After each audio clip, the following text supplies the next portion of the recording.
బీటెక్లు చేయొచ్చు కదా, నీకెందుకు ఆ కోర్సులు? ఆ ఎంఎస్సీ నర్సింగ్ అంటే ఏం లాభం, బిఎస్సీ నర్సింగ్ అంటే ఏం లాభం? అదేదో ఆ డిగ్రీ లేదు, మీరు బీటెక్లు చేసుకుంటే ఒక డిగ్రీ జాబ్ వచ్చింది. కానీ ఎంతమంది కామెంట్ చేస్తున్నా ఎవ్వరు వాళ్ళు సపోర్ట్ చేయకపోయినా కానీ కష్టపడి ఇష్టంగా చేసాము మనందరం కూడా. జనరల్ నర్సింగ్ కానీ, బిఎస్సీ నర్సింగ్ కానీ, ఎంఎస్సీ నర్సింగ్ కానీ ఇంత ఇష్టంగా మనం చేస్తే పర్మనెంట్ ఉసేలేని ఉపాధి కల్పించి మన ప్రభుత్వం పర్మనెంట్ ఉసేలేని ఉపాధి కల్పించి తుమ్మితే ఊడిపోయే ఉద్యోగం మాకిస్తే, పర్మనెంట్ ఉసేలేని ఉపాధి కల్పించి తుమ్మితే ఊడిపోయే ఉద్యోగం మాకిస్తే సర్కారు నౌకరని సర్కారు నౌకరని సంతోషపడ్డాము. పర్మనెంట్ చేస్తారని పగటి కళ్ళు కన్నాము. సర్కారు నౌకరని సంతోషపడ్డాము. పర్మనెంట్ చేస్తారని పగటి కళ్ళు కన్నాము. ఒక్కసారి గుర్తించుమా మా ప్రభుత్వమా, మా బాధలు తీర్చేటి దైవత్వమా. ఒక్కసారి గుర్తించుమా మా ప్రభుత్వమా, కాంట్రాక్ట్ సేవల్లోని కరిగిపోనీయకుమా.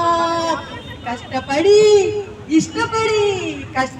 ఇష్టపడి చేశాము nursing, general nursing, BSc nursing, MSc nursing. కష్టపడి ఉద్యోగం వచ్చి 15 ఏళ్ళు దాటుతున్నా, మన వయసు 40 ఏళ్ళు దాటుతున్నా ఇంకా ఆశగా చూస్తున్న సమయంలో కాటేసిన కరోనాతో కాటికెళ్ళిపోతుండే, మాటేసిన వైరస్ మహమ్మారి తప్పులకు కాటేసిన కరోనాతో కాటికెళ్ళిపోతుంటే, మాటేసిన వైరస్ మహమ్మారి తప్పులకు కాపలాగా నిలిచాము, సేవలను చేశాము. కాపలాగా నిలిచాము, సేవలను చేశాము. సంసార సాగరం సంగతే మరిచాము. కాపలాగా నిలిచాము, సేవలను చేశాము. సంసార సాగరం సంగతే మరిచాము. ఒక్కసారి గమనించుమా మా ప్రభుత్వమా, మా బాధలు తీర్చేటి దైవత్వమా. ఒక్కసారి గమనించుమా మా ప్రభుత్వమా, కాంట్రాక్టు సేవలోని కలిగిపోని ఎక్కువా.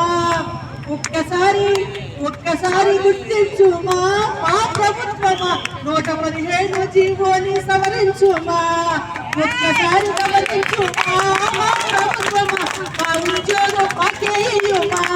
115 సవరించుమా, మా ఉద్యోగం మాకేయుమా. మా ఉద్యోగం మాకేయుమా. మమ్మల్ని పర్మనెంట్ చేయుమా. కష్టపడి చేశాము nursing, general nursing, BSc nursing, MSc nursing.